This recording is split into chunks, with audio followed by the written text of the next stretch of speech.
las leyes, o sea, como derecho positivo, no en las mentes y en la cultura, como derecho positivo. Eso es terrible. No estoy maltratando a Tomás.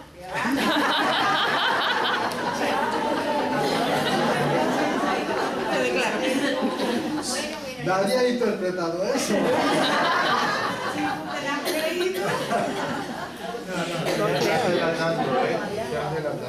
Entonces, el relativismo, que ya tenemos que ir, la reencarnación y esto, lo tenemos que enfocar cuando es a nivel individual, cuando es a nivel de pareja, que se puede mantener secreto, y cuando es nivel colectivo, cuando tiene efectos sobre la colectividad, ya tenemos que regirnos por los criterios de derecho positivo y por el derecho espiritual, ¿eh? Para que nos entendamos. Pero tiene que se han escrito millones de páginas sobre este tema. ¿Y aún no lo tenemos claro? Y cultura. Sí, y luego termina casi la página, pues bueno, mira, sobre el tema de sexos alternos también en la página 36, cuando una persona ha trabajado mucho en su vida, que ha optado por el sexo femenino, cuando reencarna en el masculino, le cuesta mucho. Le cuesta mucho dar ese salto. Le cuesta mucho. Y hay personas que a lo mejor pues han trabajado mucho y cuando adoptan el sexo masculino tienen muchas dificultades de adaptación y todo lo demás, y ya ahí podéis adivinar un poco las consecuencias. Y viceversa. Y viceversa. Hay muchas mujeres que tienen excesiva energía masculina y están en un y se nota, algunas personas son, vamos, es para decir, es que tú has sido mujer durante muchas vidas o tienes un karma que saldar de esta manera y tal, pero tienes una potencialidad tan fuerte de energía masculina en su sexo femenino que llama poderosamente la atención, y viceversa. Lo ideal es que tuviéramos un equilibrio del 40, 60, 50, es difícil el 50, pero un equilibrio, pero eso no es fácil. Pero eso está insinuando, yo lo estoy interpretando más, que eso puede explicar un poco la homosexualidad, tanto masculina como femenina. Y eso es más fuerte todavía. El tema de la homosexualidad es que nosotros, cuando nacimos, fuimos seres unisexuales. Fuimos hermafroditas. Sí. Y luego nos desgajamos para experimentar la dualidad y aparecieron los sexos. Eso es la historia de la humanidad que un día a lo mejor contaré. Se separaron los sexos.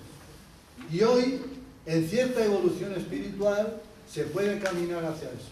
Sí, yo he escuchado que vamos hacia el androfismo, ¿no? Pero la evolución va en ese campo. Hombre, podría ser la evolución al paso de conciencia, en la próxima evolución que tenemos. Podría ser. Esa es la hipótesis con que se está trabajando. Bueno, y después de las memorias de vidas pasadas, y yo con esto termino porque no es difícil, además como vamos a continuar el próximo día con vuestras preguntas, pues está. Solo comentaros una idea. Que el que quiera hacerse regresiones de vidas pasadas, que se las haga, pero que no tenga esperanza de que va a conseguir casi, porque ya os conté la historia de cuando a Buda, normalmente el conocimiento de las vidas pasadas es un conocimiento que se da en altísimos niveles espirituales y cuando estamos preparados para él. Y solo al final de la vida, Buda recibió el conocimiento de sus vidas pasadas. Y quedó tan aterrado que nos dicen sus libros, y fue capaz de soportar. Y fue capaz de soportar esa visión. Con eso os digo todo. Bueno, de metafísica, sobre Dharma, karma y reencarnación. Luego vais a tener unos días de descansito en este tema, pero va a entrar Pilar, está por ahí, ¿no? Pilar, que nos va a dar el fin de semana y el siguiente sobre el PNL y espiritualidad, temas muy interesantes. ¿De acuerdo? Mientras vais viendo todo el tema de metafísica y trabajando con Pilar los temas estos que ella os vaya a dar. Luego retomaremos y vamos a empezar ya con los 7 rayos. Cogiendo la idea muy buena de Miguel, que decía el tema de la llama violeta, vamos a hacer primero toda la panorámica de los 7 rayos para que lo comprendáis bien, qué significa eso en la espiritualidad, y después, justo unos 40 días antes de la Pascua, vamos a hacer la limpieza trabajando la llama violeta. ¿De acuerdo? Pues haremos los 7 rayos, luego trabajaremos el día siguiente la llama violeta. ¿De acuerdo? Para que veáis un poco el panorama.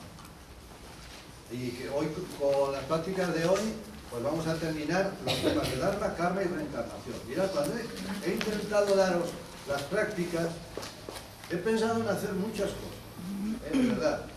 Pero al final he decidido por esto, no sé por qué. Entonces, para que comprendáis un poquito, os he puesto para recordar y para que veáis un poco cómo en estos temas hay que huir del aspecto dogmático, en el sentido de que esto es la verdad, esto tal. Ha habido culturas, civilizaciones que han tenido distintos puntos de vista sobre el tema del karma, sobre el tema de la transmigración. Ya os conté el otro día cómo hay muchas culturas, no muchas, no muchas. Hoy día ya prácticamente esa idea no se tiene, de que el hombre, la persona, podría reencarnar en animales. Hoy prácticamente esa idea está desechada. Pero que sepáis que a lo largo de ciertos periodos de la historia, pues ha habido sobre este tema distintas opiniones y demás. Por tanto, huyamos un poco de lo dogmático. Y no pensemos que cuando se habla de estos temas, es que lo que yo diga o lo que leáis sea el dogma para vosotros y vosotras. Eso lo tenéis que tener bien claro. Tiene que resonar en vosotros. Y os resonará de todo lo que estáis oyendo, os resonará el 40, el 20, el 10, el 90 o el 100%, empiezas a ver. Es decir, ¿por qué? Porque cada uno de los que estamos aquí estamos en un estado de evolución distinto, aun dentro de la misma gama vibratoria, yo creo, ¿no? Hay distintos estados, distintas moradas, como diría Santa Teresa. Entonces, ¿qué pasa? Que yo ahora, cuando lea esto y demás, pues comprenderé y cogeré, pues, vamos a suponer un 20, un 30%. Cuando lo volváis a releer, lo del otro día, después de la charla de hoy, ya la espiral va subiendo, ya comprenderéis otra serie de cosas. Cuando después, a la vuelta de un año, volváis a releer esto, porque guardadlo, porque esto es sabiduría universal permanente. Cuando lo vais a volver a releer, os pasará como a mí. Esta idea, fíjate, que no la había cogido y hoy la cojo. Y además unas ideas que pueden ser interesantes y fecundas que se nos han pasado por alto. ¿Por qué? Pues porque en ese momento evolutivo no lo necesitábamos, o no nos era conveniente, o lo que fuera, o sencillamente lo ignoramos. No pasa absolutamente nada. ¿Comprendéis? Pero no lo veis en ese aspecto dogmático. Entonces, para evitar eso, os he puesto contrastando conceptos. Voy a explicaros un poco para que veáis el panorama general. Ahí os he puesto un poquito las definiciones de Dharma, karma y reencarnación, tomadas de un glosario esotérico que está funcionando pues a nivel mundial, que es la traducción y que se considera más apropiada hoy día. Aparecerán, bueno, cuando cojáis los glosarios esotéricos de todo lo que es y todo lo demás, de cada letra hay cantidad de términos, porque ahí se meten los que vienen de la India, los que vienen del mundo anglosajón, los que vienen del mundo chino, los que vienen del mundo japonés, los que vienen de todo. Es un diccionario esotérico universal. Entonces os he cogido ahí para que volváis a recordar un poco y contrastéis pues los 3 conceptos básicos, y que os pueden servir un poquitín de referencia para las prácticas. Después, ya en la tercera hoja, vamos a hacer el karma, voy a pasar un poquito el karma. algunas afirmaciones sobre el karma. Estamos ya en la tercera hoja. Karma y los grados de libertad. Y cómo te liberas del karma grupal, que es una cosa muy importante. Muy importante. Entonces, dentro de todas estas cosas que vamos a ver y repasar un poco, algunas las vamos a pasar rápido, pero otras las voy a, porque son de simple lectura comprensiva que no son difíciles, pero otras vamos a insistir más en ellas. Y a raíz de eso hay alguna pregunta, independientemente de las que hay aquí, que luego al final responderemos, porque a lo mejor algunas de las que están aquí ya están respondidas en la charla. Al final de todo las responderemos. Bueno. Que yo no vi. Después vamos a entrar un poquito en el tema de la reencarnación. El tema de la reencarnación, las vidas pasadas, etcétera, etcétera, tiene mucha tela por ahí. Entonces hemos puesto a qué escuela perteneces tú, a las escuelas trascendentalistas o reencarnacionistas, que lo oiréis mucho. Yo soy reencarnacionista, yo no lo soy, yo soy esto tal. Para que sepáis a qué se refiere cuando se dice eso. Algunas preguntas para considerar sobre el tema de la reencarnación. ¿Qué es lo real dentro de nosotros? Si nos preguntaran, ¿qué es lo real a lo largo de todas nuestras vidas anteriores y la actual? ¿Cuál es lo real? Vamos a ver. Siguiente. ¿Sabías que tienes una doble genealogía? Cuando yo digo esto, la gente dice, pero Carlos, tú, tenemos una doble genealogía. Y hay que comprender qué significa esa doble genealogía. Luego, ¿te has dado cuenta de que has cambiado de cerebro? Esto se lo pongo mucho para la gente que dice, pues yo, Carlos, no recuerdo nada de las vidas pasadas. Pero ¿cómo las vas a recordar si es que has cambiado de cerebro? Tú no tenías el mismo cerebro la vez anterior y esta. Y sin embargo, a pesar de eso, recuerda. ¿Dónde está entonces el recuerdo? ¿De dónde viene? No, vamos a responder. Y os lo doy por escrito las respuestas para que esas preguntas las comprendáis. Seguimos después. El ciego del Evangelio, para que veáis cómo Jesús era reencarnacionista y los primeros cristianos han sido reencarnacionistas y hoy la Iglesia Católica vuelve a ser reencarnacionista, compatibilizándola con un poco de la idea de resurrección que no son fáciles de compatibilizar. Pero yo he leído bastante ya, hay muchos teólogos que están intentando compatibilizar. Luego la siguiente pregunta que hacen muchos. Pero Carlos, ¿qué es lo que reencarna? ¿Qué es lo que reencarna de nosotros? Seguimos. Un himno de los primeros cristianos que he encontrado en la bibliografía de los textos antiguos y es una cosa muy curiosa para que veáis cómo ellos interpretaban la reencarnación. Y luego, ¿cómo se nos graban? ¿Dónde se ubica el átomo germen kármico que nos recuerda a nosotros las vidas pasadas? ¿Tiene una localización en nuestro cuerpo? Pues sí. Lo mismo que el otro día, a Jerry o quién era, no me acuerdo para qué era, que decía que teníamos esa lucecita antes del nacimiento y todo lo demás. Pues efectivamente, también es verdad que tenemos un átomo donde se recuerdan cosas de las vidas pasadas. ¿Y dónde está ese átomo? Luego, ese átomo que tú dices, el átomo no. Bueno, pero nosotros hablamos del kármico, no del cuidado del... Es distinto, es distinto. Luego, la responsabilidad colectiva kármica, y vamos a entrar para que comprendáis un poco lo que son las formas pensamiento desde el punto de vista físico. ¿Qué pasa y cómo se acumulan las formas de pensamiento que nosotros generamos? Las pistas que nos ofrece la vida para ver cuáles son nuestro destino, nuestra función en esta vida, las constelaciones familiares y la reencarnación, y luego termino con dos cosas. Un caso muy curioso, el caso de Sam, que figura en el libro de Formas de Pensamiento de Yevodian, que os lo he puesto ahí para que veáis hasta cómo se está trabajando con una deficiencia. Es decir, ¿qué pasa entre el karma y los niños autistas y la reencarnación.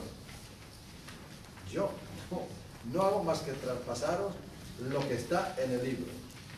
Y después termino, pues, cómo originamos las formas de pensamiento positivas y negativas, cómo luchamos contra la negatividad, que no cunda el desánimo y veamos con claridad nuestra acción. O sea, que os he puesto mucha tela. Voy a deciros que en vez de decir, bueno, me voy a poner 4 cositas, he dicho, voy a hacer exhaustivo porque os queda tiempo a lo largo de un mes para que vayáis reflexionando y luego las preguntas que os vayan surgiendo las podamos hacer en clase. Bueno, vamos a empezar un poco con el guión de este texto. Vamos a empezar la primera página. La pasamos porque todo lo que hay del Dharma, el karma y la reencarnación lo vamos a pasar. Vais a ver que se habla ahí mucho de textos sánscritos, la mayoría. Venga, a ver, aquí muy bien. Vamos a repartir. En el karma. Mirad, dice, ¿en qué se diferencian esencialmente la ley natural de la humana? Vamos a ver una respuesta rápida. Reflejos. Venga, seguimos la hoja, por favor, coged la hoja, que si no os vais a dormir. ¿En qué se diferencian las preguntas en el karma? Venga, ¿todo el mundo lo tiene? Venga. Vamos a dejar las sábanas, las lentejas, el potaje y todo. Vamos a por aquí. La ley humana cambia con respecto a la escritura. Venga. Karma. Algunas preguntas para considerar. ¿En qué difieren esencialmente la ley natural de la ley humana?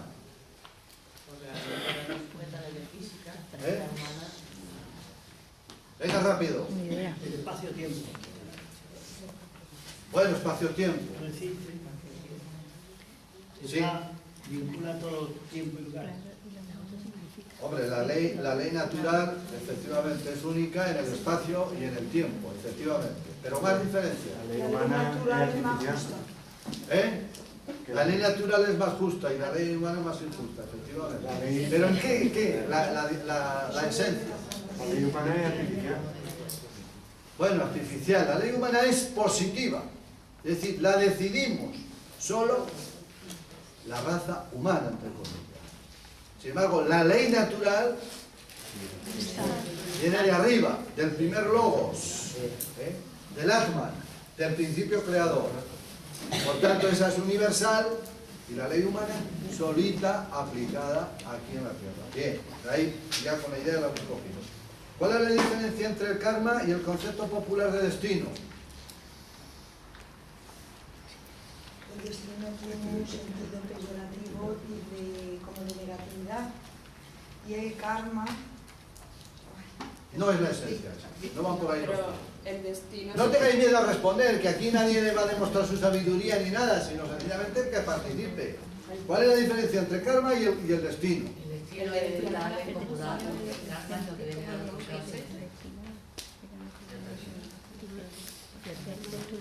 Tampoco va... Karma es el efecto de una causa. Y el destino podría ser aquello que tienes tú como fin, cumplir en tu vida. No sé. Sí, pero también podemos decir, el karma es todo aquello que tú recibes, entre comillas, y el destino es aquello que tú generas luego en tu acción. Pero también el concepto de destino cristiano, como no quería utilizar la palabra karma, ha metido elementos kármicos. Esto ya me es dado para mi destino. Pero son dos cosas distintas. El karma es universal y todo lo demás, y el destino es muy personal, muy individual. El destino el karma no podemos cambiarlo, pero el destino sí podemos luchar y cambiarlo, ¿no? ¿Cómo que no? Podemos cambiar el karma también, cuidado. Y el destino, no, la palabra cambiar no es. O sea, podemos trabajar el karma y podemos trabajar el destino en el sentido positivo. Vamos a seguir avanzando. ¿Por qué el karma trasciende el ajuste de causas y efectos en un nivel personal? Y nosotros yo puedo ajustar las cuentas y pedir perdón con una persona. Pero el karma, ¿por qué trasciende ese ajuste? Porque cuando nosotros hacemos una cosa, cuidado con esto, vamos a suponer un terrorista. Un terrorista mata ese terrorista, la acción de matar, eso es kármico.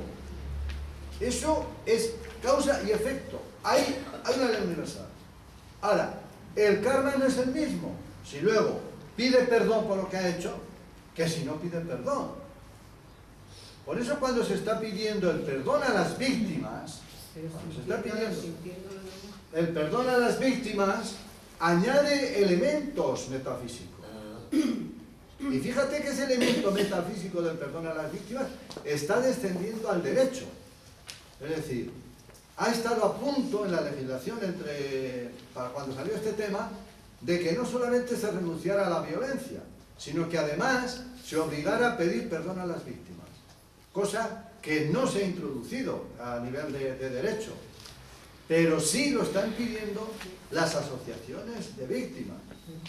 Es que el perdón a la víctima es fundamental, porque es una manera de trabajar el karma personal con la familia. Ahora, el efecto de lo que has hecho, no te lo puedes quitar. Porque has matado, has cegado una vida. Entonces, el karma tiene, por así decir, graduaciones. Esto es importante. Cuando nosotros hacemos cualquier cosa y pedimos perdón, hombre, lo que hayamos hecho, pues mal está. Y además, hay tonterías que pidiendo perdón está saldado el karma. Porque tampoco, si yo le he dado una patada sin querer a una persona y le pido perdón, yo no genero ningún karma. Tampoco seamos aquí gilipollas ahora que creamos que todos ya estamos con karma, porque es que hay gente que está en una obsesión, que hay cosas que hacemos que no tienen ninguna importancia. Pero si yo añado algo, el perdón, etcétera, etcétera, sí. Y si tú trabajas luego con el Ho'oponopono y le estás enviando ese perdón y le estás enviando el amor y todo lo demás, tú estás saldando y modificando tu posible karma, entre comillas. ¿Os dais cuenta? Venga, vamos a seguir un poco. Vamos a ver. La pregunta 5 es interesante. Bueno, y la 4, esta la vamos a descontar. ¿De qué forma puede ser modificado el karma? A ver, ¿cómo podemos modificar el karma? Pues trabajando por él. Con buenas acciones. Si yo he hecho una cosa mal, un error, quitemos la palabra mal y bien. Si yo he cometido o he hecho una cosa y he cometido un error, si yo caramba, luego resulta que he tenido una vez y las 99 siguientes yo me he dado cuenta, yo estoy corrigiendo eso. Que algunos utilizan la fórmula para que lo comprendáis un poco, de la goma. Es decir, figuraos que vosotros habéis echado un tachón o un lápiz que hemos rayado los registros acásicos de nuestro karma. Pues cada vez que tú vas haciendo una acción es como si estuvieras utilizando una goma. ¿Qué ocurre? Que si cogemos unos rayos potentísimos no vemos que ahí hubo algo, pues sí, pero caramba, visible no es nada, es decir, prácticamente desaparece. Luego la única forma, una de las formas es corregir mediante la correcta acción, corregir mediante el correcto pensamiento, corregir mediante la correcta manera de hablar, el correcto pensar, que ya lo he dicho otra vez. Y luego enviando energías a esa persona, porque yo pienso, si le ha causado un daño, la puedo luego ayudar, la puedo hacer esto, la puedo hacer lo otro. Hay personas que dicen, mira, perdona que te he hecho esto, pero ahora te voy a ayudar. Pues oye, es fantástico, ¿no? Luego, si podemos modificar el karma, caramba.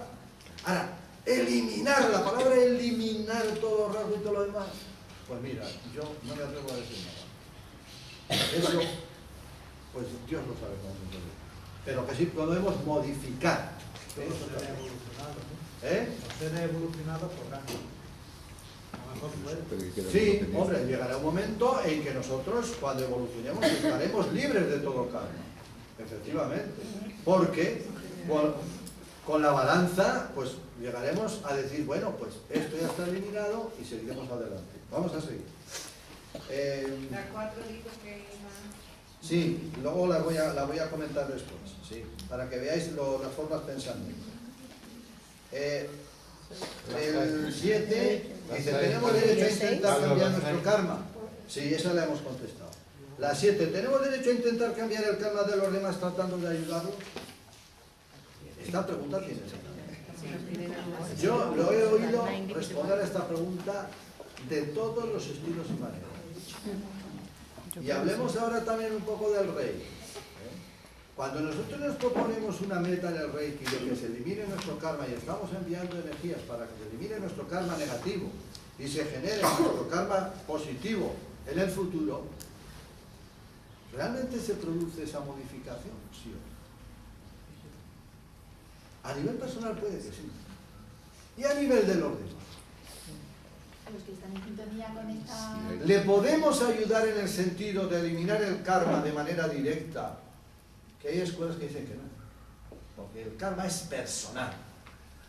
Pero le podemos ayudar de manera indirecta, dándole amor, dándole luz, dándole fuerza, dándole sabiduría, dándole tal, de tal manera que su karma personal pueda ser mejorado y reconducido. Yo me inclino más por esta segunda opción, ¿verdad que sí? Con cierta lógica, porque hay un principio que nos dice que cada uno es cada uno. Y cada uno tiene que rendir cuentas. Y se acabó. Como decía el divino paciente de Pemar, ¿recordáis la obra aquella? Al final de la jornada, aquel que se salva sabe, y el que no, no sabe nada. Y al final la cuenta nos la van a pedir a nivel individual. También a nivel colectivo, que lo vamos a ver. Te pregunta, Carlos. Dime. Respecto a lo que has dicho antes de que el matar siempre crea karma, si se mata a los insectos o algún animal, ¿en qué grado? Pues claro.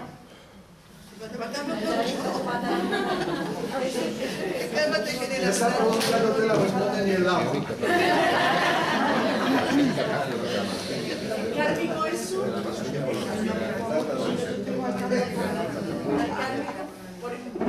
Y una pregunta que va enlazada con esta. Cuando a lo mejor se mata a un animal que está matando,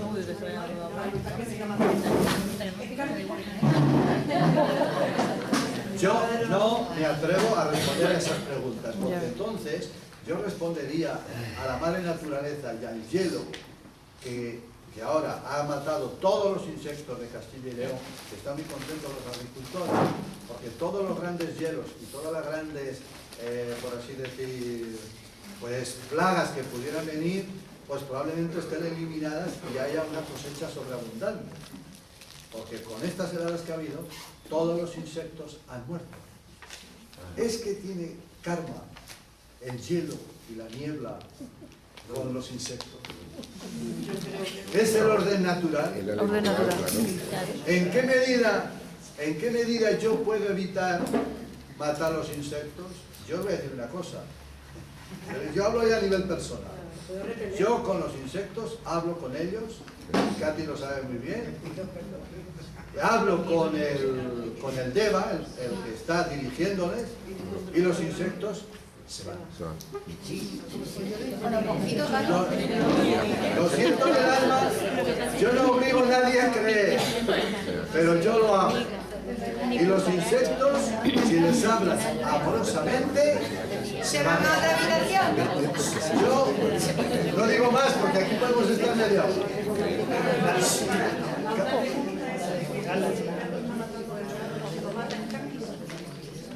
Pero es que tendrías que buscar, a ver si buscas un procedimiento. Yo te voy a decir una cosa, yo creo que mediante el amor enviado a ese perro dejaría de matar a los otros. Ahora, ¿en qué medida ese perro sería receptivo a tu amor? Pero si en un momento determinado, tú no hace falta que le mates. Tú intentarás no matarlo, intentarás que él no mate, pero no forzosamente matarlo. O sea, no, ahí entra vuestra ética personal. La muerte que ella le puede dar no es la que él hace, la que él da, ¿no? Porque es una manera más suave, ¿no?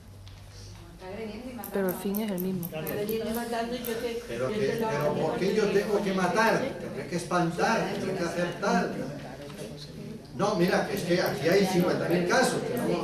Que el que va, el budista que va dando vueltas porque los insectos están así, yo les diría a los insectos, mira, perdonad, os digo que os vayáis, yo voy a seguir caminando. Si se van, Carlos, pero si lo pisas sin querer. Caramba, hoy por favor, que no, que seguimos, que esto para 20 horas.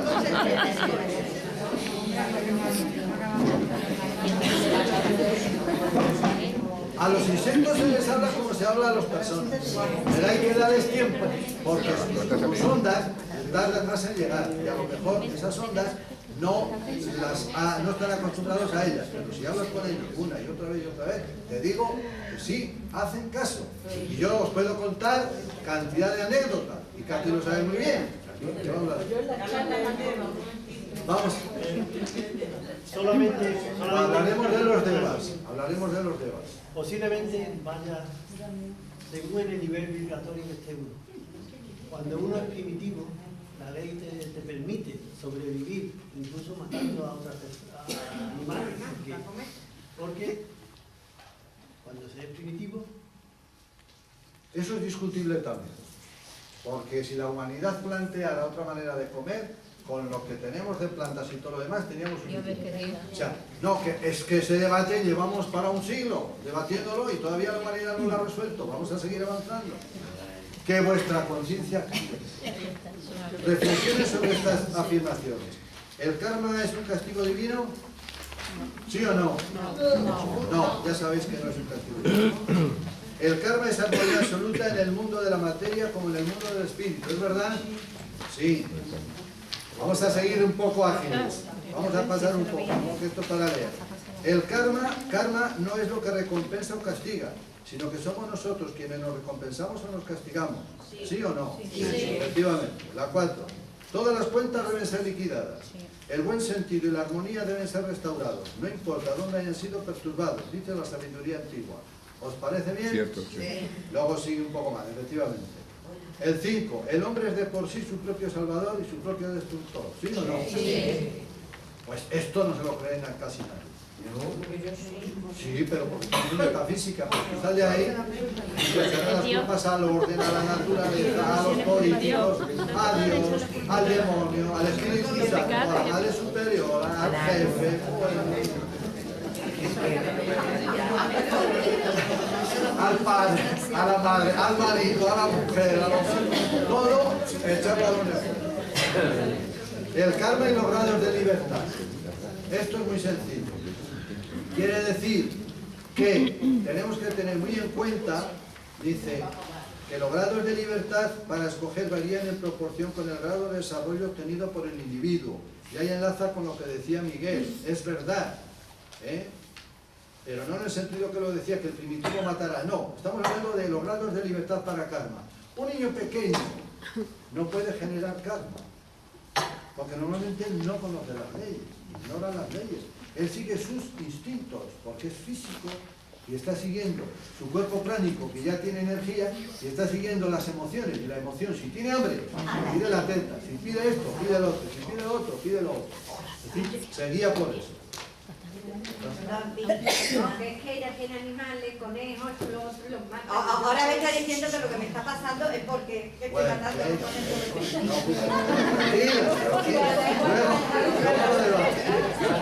Las vas a comprar en los supermercados, participan igual que su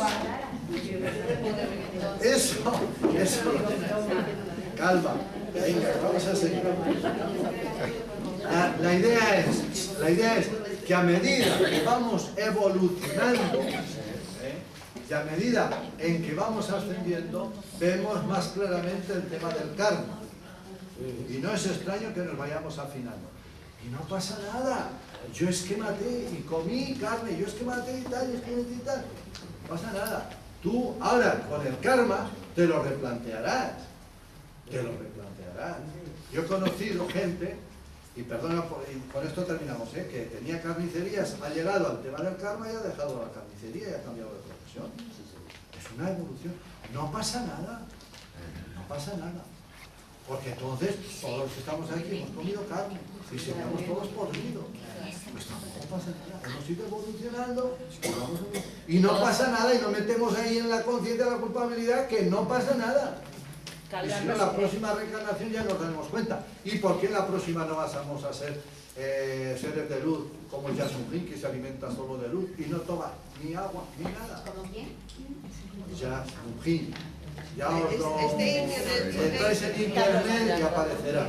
Dice que los niños, lo de los niños pequeños que no tienen karma. ¿Y cuándo se supone que los niños pequeños no tienen karma? Cada vez sin karma. ¿Y cómo lo van adquiriendo? Yo qué sé, poco a poco, sí, pero hay un momento en la medida en que tú vas conociendo una ley una ley, una norma ética que llevas en tu interior, tú te vas dando cuenta de lo que es el karma, de lo que está bien y está mal.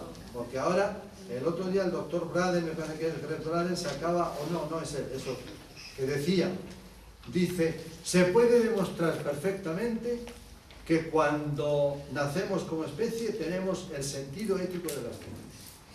Y están haciendo investigaciones sobre ese tema, que es muy interesante, que nuestro cerebro está programado para comprender perfectamente la ética. ¿Dónde ha dicho el sentido ético de qué? ¿Cómo? Ha dicho el sentido ético de qué. De la vida, de la existencia. Porque es que si no, bueno, vamos a seguir avanzando un poco. Carlos, ¿y los animales tienen karma? Vamos a dejar un poquito los animales y los padres. Los animales tienen su karma igual que todo, todas las especies. ¿Qué es karma? Acción y fruto de acción.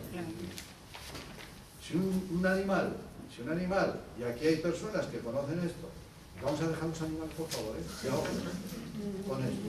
Si un animal mata y es agresivo con una persona, con sus niños, les sabe producir, ese animal no va a evolucionar igual que aquellos animales que resulta que son cariñosos con sus dueños, que absorben, y esto lo sabe muy bien María Ángeles, las enfermedades de sus dueños y se sacrifican por sus dueños.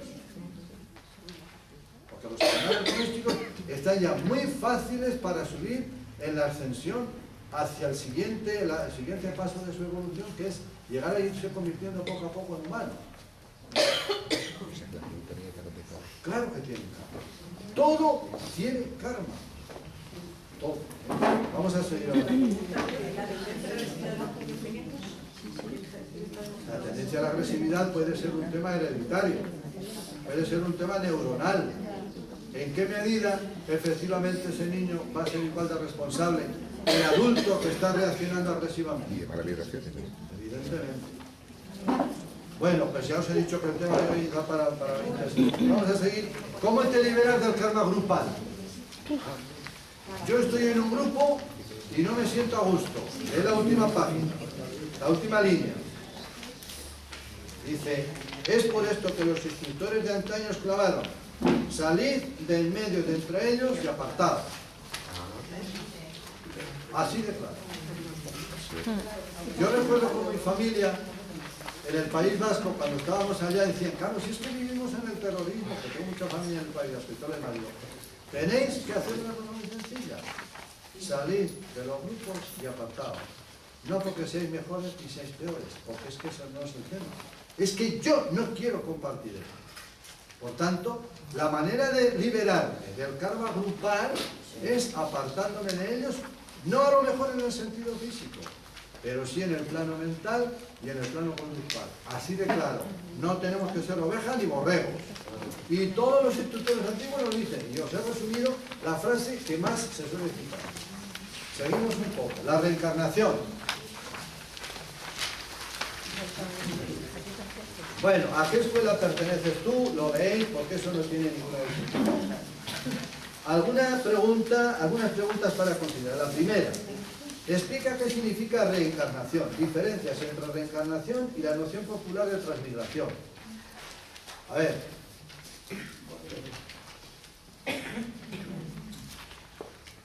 La reencarnación la aplicamos ¿a qué? A los humanos única y exclusivamente. Y la palabra transmigración se ha aplicado a las vidas de humanos que pasan a reencarnarse en animales, en especies diferentes. Esa diferencia ya la tenéis que tener bien clara, ¿eh? Que las almas humanas no transmigran a los animales. Las almas humanas o los espíritus humanos reencarnan en humanos, pero no transmigran. Esperad bien ya los verbos, transmigrar y encarnar, reencarnar, ¿eh? Transmigrar es retroceder, ¿no? Entonces, ¿qué ha habido? Transmigrar es retroceder, efectivamente, pero en el sentido de que ya no son humanos, porque tú también puedes transmigrar a lo mejor en la próxima reencarnación, puedes ir hacia atrás, pero dentro de la especie humana. Luego transmigrar no es tirar hacia atrás, no. Transmigrar es pasar a otro estadio de evolución, pero efectivamente también es verdad que es retroceder, pero no en humanos. ¿Cuál es? Ha habido un concepto equivocado hasta ahora de que nos reencarnábamos en los animales. No, pero ese no, yo no lo he tenido nunca.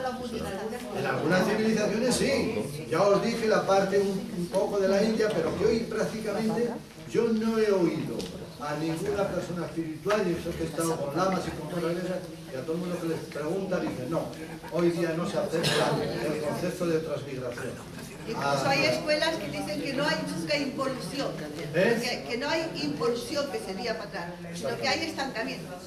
Una persona puede tirarse así, repitiendo la misma circunstancia una vida tras otra, pero no se va para atrás, siempre empezamos la vida siguiente donde terminamos la anterior. Y ahí nos podemos quedar encasquillados como cualquier persona que va a estudiar y no pasa de curso y te tira repitiendo el mismo curso o las 3 asignaturas que te han quedado ahí. Efectivamente, eso Pilar, la única duda que a eso que dice Pilar es decir, una persona que se suicida, ¿qué ocurre? Tiene que repetir curso. Claro, porque no lo ha terminado, no está ahí donde lo tiene. Pero, y además de eso, Ha perdido todo lo que ya había... Tiene que volver otra vez. es que en el tema de los suicidios, desde el punto de vista del karma, yo he oído tantas cosas que solo Dios lo sabe, al final terminas diciendo. Porque efectivamente no ha evolucionado, pero es que ha cometido, desde el punto de vista de lo que es la vida y de lo que es la conexión con su ser superior, es que para llegar al suicidio tiene que haber una desconexión muy fuerte de la divinidad, de tu creador. Es muy fuerte. Son conscientes, esas personas son conscientes. Pero es que hay suicidios que luego duran un día o 2 o 3 y se arrepienten de lo que han hecho. Pero hay otros suicidios que es ¡pum! Yo no me meto a juzgar sin la pregunta, a cuestionarme. ¿Puedo hablar? Carlos, ¿y la eutanasia? La persona que consiente que si está lo maten, por ejemplo, o la persona que es donante, que normalmente cuando lo matan tiene todas las constantes vitales y lo tienen que llevar anestesiado porque no saben si va a sentir o no. ¿Hasta qué punto? María Ángeles, ya en eso hay 2 cosas. Cuando se regule la eutanasia entramos en 2 planos. El plano humano, legislación, te lo permite la legislación, no te van a condenar ni te van a llevar entre comillas a la cárcel. Pero en plano metafísico, claro, ahí ya cada uno decide lo que quiere hacer. Si quiere generar su karma o lo quiere otra. Yo ahí no entro. Ni cuando me preguntan voy a entrar, sino que se siente esa persona y en su conciencia reflexione. Y punto. Claro. ¿Qué ibas a decir? Sí, yo iba a decir que... Tú ahora vas a hablar como médico, ¿no? Yo voy a hablar como persona. Ah, bueno. No, es que lo que oigo es que me pone un poquito de los nervios, ¿eh? Os explico. Hace 2 años se suicidó una amiga mía. Yo no digo que se suicidó, yo digo que la suicidaron, ¿no? Y bueno, me pone de los nervios porque para mí esa persona ha sido una de las personas más maravillosas, con más luz, con más bondad, con más belleza interior de mucha gente que conozco, ¿no? Entonces, el condenarla a lo que ha hecho, que transgrede la ley divina y tal, cuando ella lo único que era una víctima absoluta de su propia depresión y de su propio entorno. Tenía una depresión profunda, gravísima, atroz, tremenda, desde hacía muchísimos años. No podía más con su vida, a pesar de ser una persona, ya te digo, súper luminosa. Yo no sé por qué. Luego tenía un gen, el gen de del suicidio, que de hecho se ha visto y se ha analizado y lo he leído en revistas médicas, ¿no?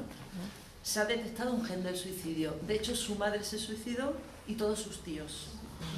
Entonces, pensar que esta mujer, no sé, está condenada porque transgrede la ley divina y tal, a mí me pone de los nervios. ¿Qué quieres que te diga? Y no te hablo como médico, te hablo como persona. Y ya como médico te diré que una depresión profunda es lo peor que existe en este mundo. Peor que cualquier enfermedad degenerativa y peor que cualquier cosa.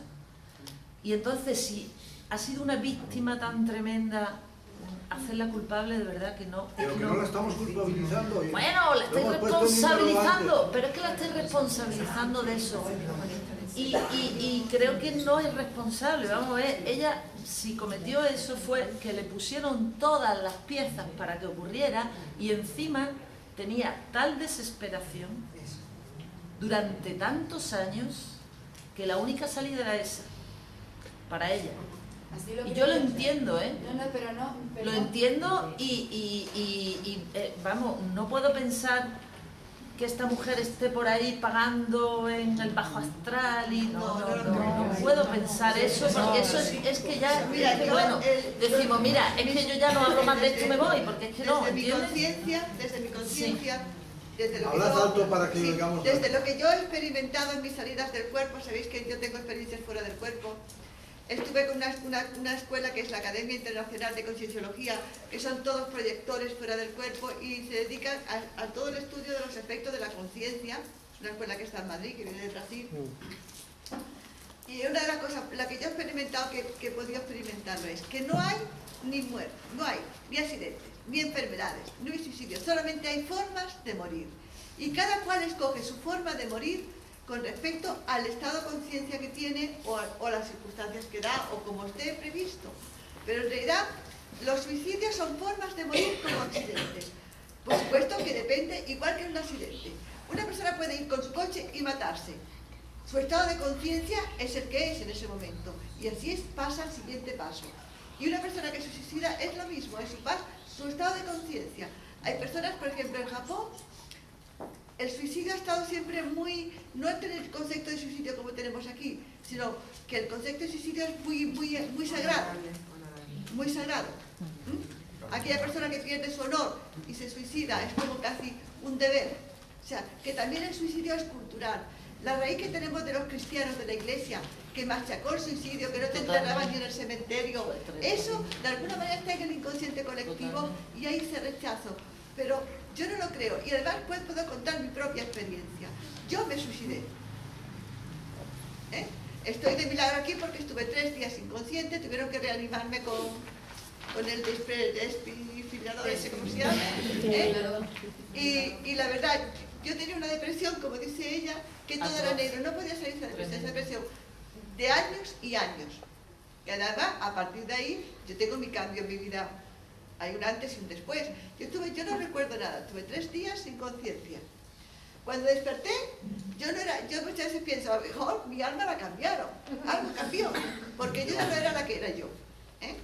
A raíz de ese punto, yo primero volví sana, la depresión desapareció y nunca más ha vuelto. Nunca más he vuelto a tener ganas de morirme. Y ese suicidio fue el intento de suicidio fue el 5.º. Pues yo tuve el primer intento de suicidio a los 16 años. O sea, que mi vida ha sido así. Y yo no considero en ningún momento que yo haya tenido que pagar por algo, ni por mucho menos, sino que creo, y además después en la Escuela de la Conciencia, mis propias experiencias, son formas de morir. Y es el grado de conciencia, el nivel vibracional, el nivel de conciencia que tenga cada persona en el momento del tránsito al otro lado. Estoy de acuerdo contigo. Sí. Si hay Carlos, y además, psíquico, ¿cómo enfrentas eso de que tengas esa carga genética ahí, de tu padre, de tus tíos?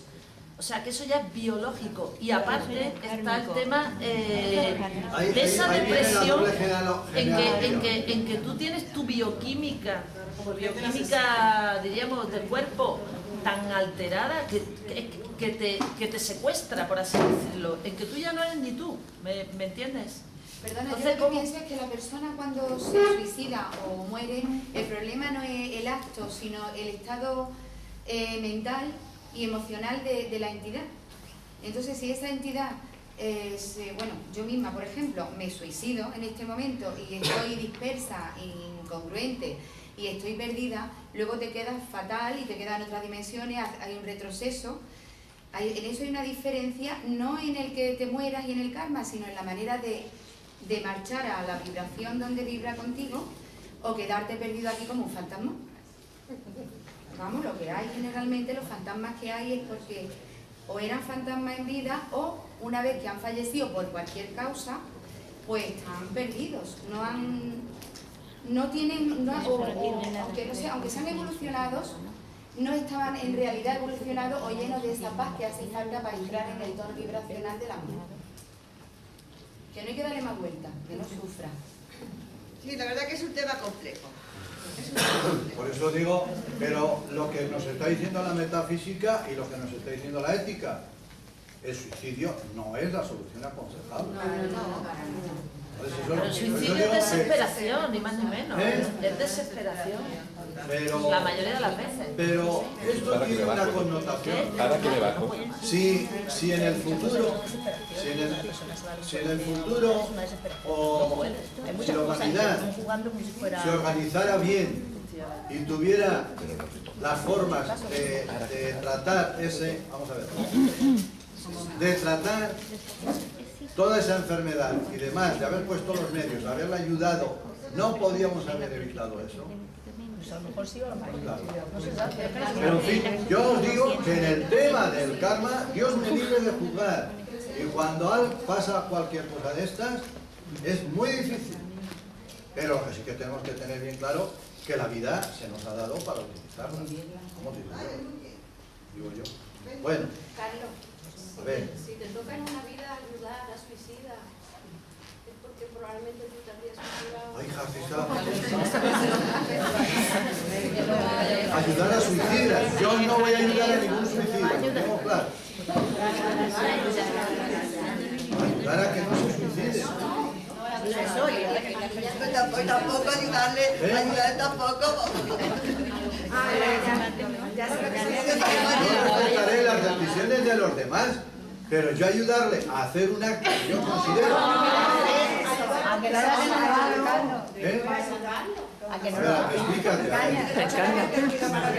Imagínate que pilla el acto y entonces... La persona está suicida y tú lo vuelves a lo que le pasó.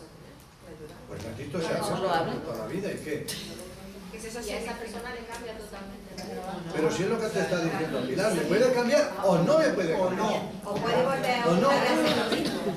O no, a veces hay personas que insisten una segunda y una tercera vez, y una cuarta, y sin embargo otros, Dios, bueno, te comentario, la vida les da la oportunidad de que se han intentado suicidar y se quedan 2 o 3 días y les da tiempo a serenarse, a enfocar la vida de otra manera, pero como estaban tan mal, pues se han muerto. Yo estuve en observación en el hospital. Lo que sí que tengo que tener bien claro es que lo que se hace genera un efecto y punto. Y Carlos, no sé si ya lo corroborarán siendo médico, pero es cierto que muchas criaturas que se han querido suicidar y no lo han logrado, gracias a Dios, al poco tiempo han muerto, bien por accidentes o bien por enfermedades, porque lo han pedido mucho. Eso yo lo puedo corroborar. Bueno, vamos a seguir los siguientes. Vamos a ver, dice, la última, vamos a ir avanzando, que son las cositas. Dice, ¿cuál es lo real en ti? Dice, Robert Crosby dijo, hay en el hombre una permanencia, la cual es la identidad que permanece a través de todos los tipos de cuerpos. No hubo ningún cambio en nuestra identidad desde la infancia hasta los días de hoy.